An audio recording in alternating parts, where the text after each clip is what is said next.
Okay, una sa lahat, ang trading is a business. Business of buy and sell. In this case, ang binabuy and sell natin, stocks. Okay, ngayon, kung meron kang buy and sell business na kunyari kotse, syempre bago ka bumili ng kotse na ibebenta mo, kailangan mo nang malaman mo kung anong kondisyon nito. Maganda ba yung finish ng pintura, tumatakbo ba siya, gumagana ba preno, maganda ba yung aircon. So may mga criteria na ganyan. So ngayon, mabenta ba tong kotse nito? Kasi baka mamaya itong pagbili mong kotse, matagal bago mo siya maibenta. So, kailangan in demand din tong coaching bibilin mo. So, ganun din dito sa stocks. So, kung nakapag-download ka na ng app at gusto mo na mag-trade, bumili ka agad ng stocks, panoodin mo muna itong video na to para meron kang konting guide on how to choose what kind of stocks to buy. Mga dapat natin malaman o makita muna bago tayo bumili ng stocks. Kasi pag investor ka, tumitingin tayo sa fundamental analysis. Titingnan natin din yung mga income statement or financial statements like income statements, balance sheet, earnings.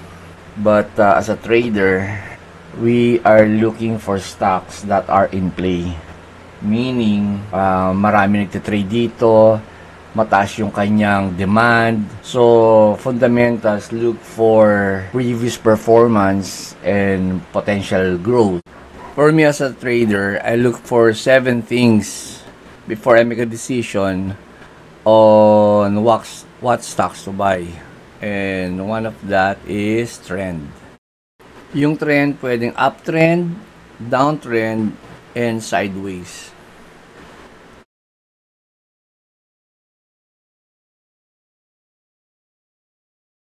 Characteristic ng uptrend, yan may high, higher high, higher high. At meron siyang low, yan low, higher low, higher low. Yan ang uptrend. Pag ganyan, we buy.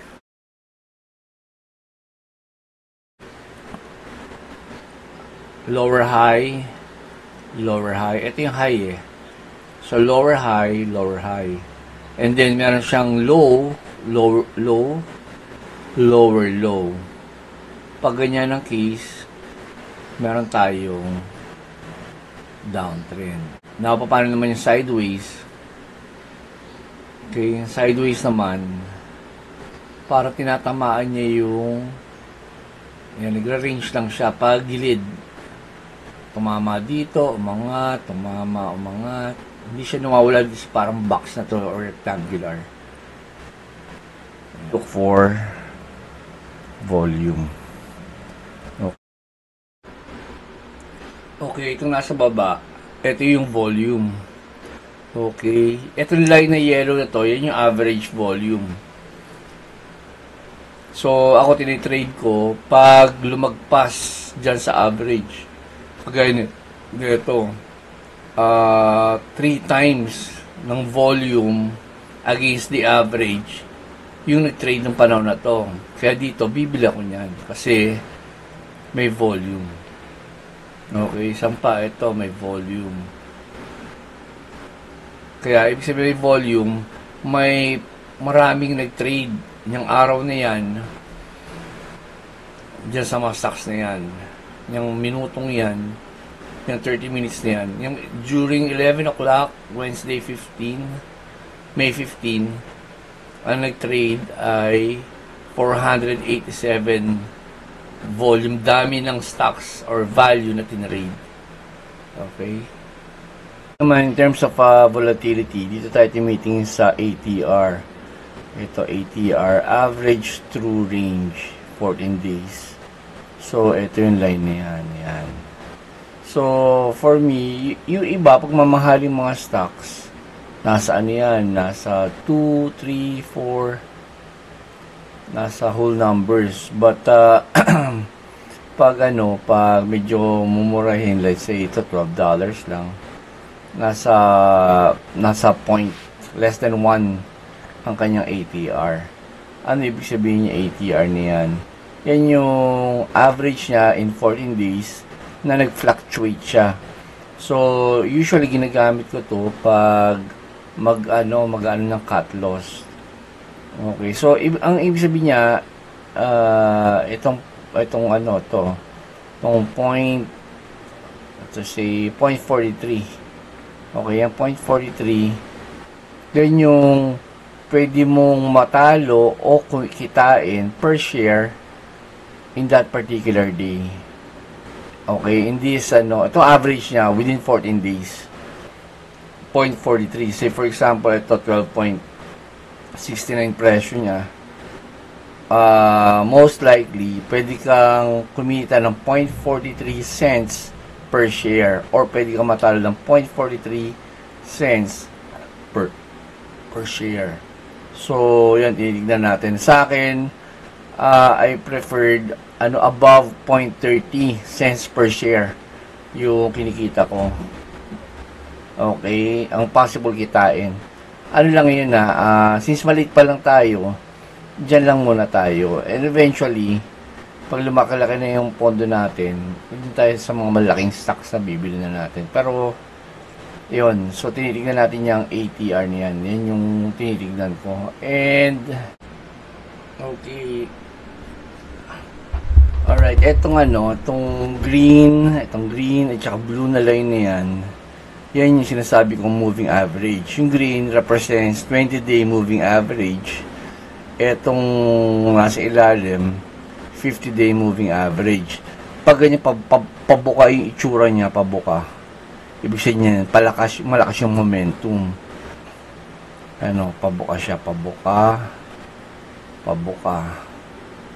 So, ibig sabihin niyan, may momentum na papataas. Okay. Pero hindi ibig sabihin, magdidire-diretso siya. Alam lang natin, medyo malakas. Ngayon, pag bumaba na siya dito, ito nag-cross downward na tong green, dito sa blue. Yan, nag-cross na sila, Yan, ibig sabihin, pababa na siya, pababa na yung trend, pahina na yung moment. Ito yung volume mo, mahina na rin. Okay. Ngayon, once the price, ito uli, umangat na naman siya. Ito, yung green, ito yung blue. Pahiwalay sila, papalakas na naman siya.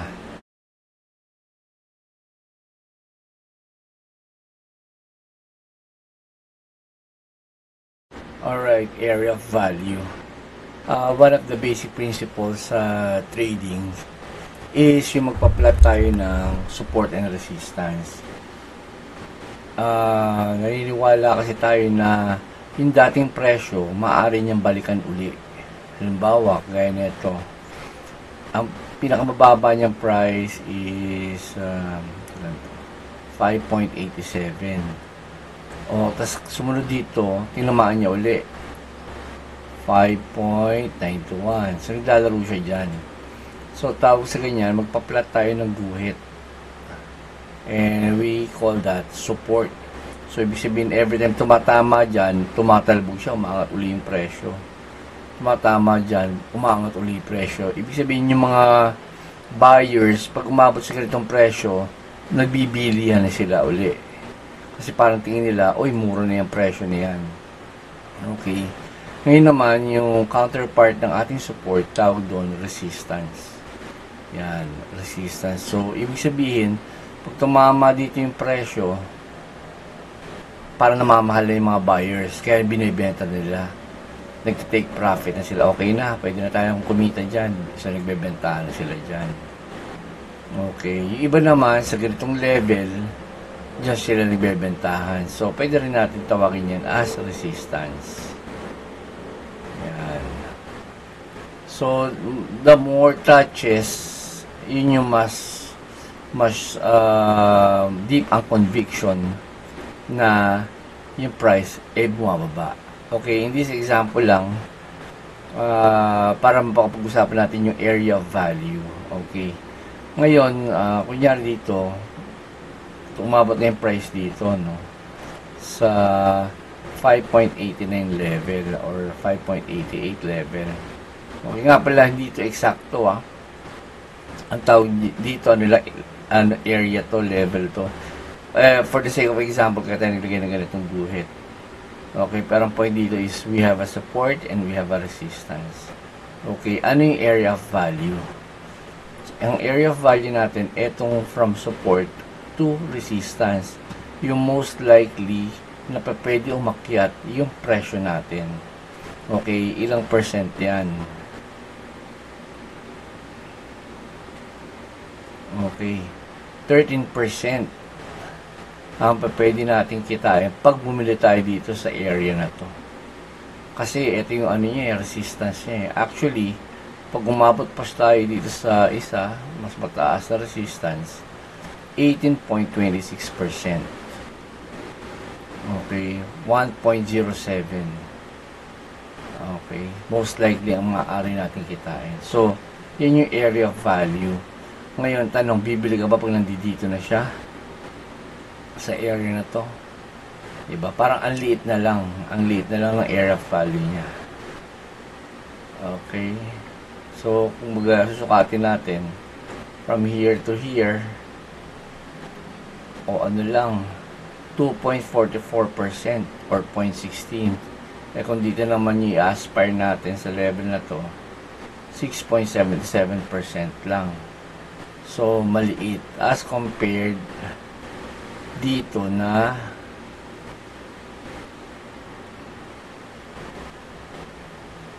%, at kung dito naman from here to here 13%.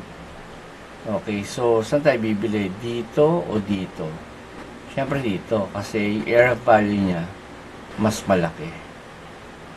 Okay, tingnan natin ano mangyayari sa susunod na kabanata.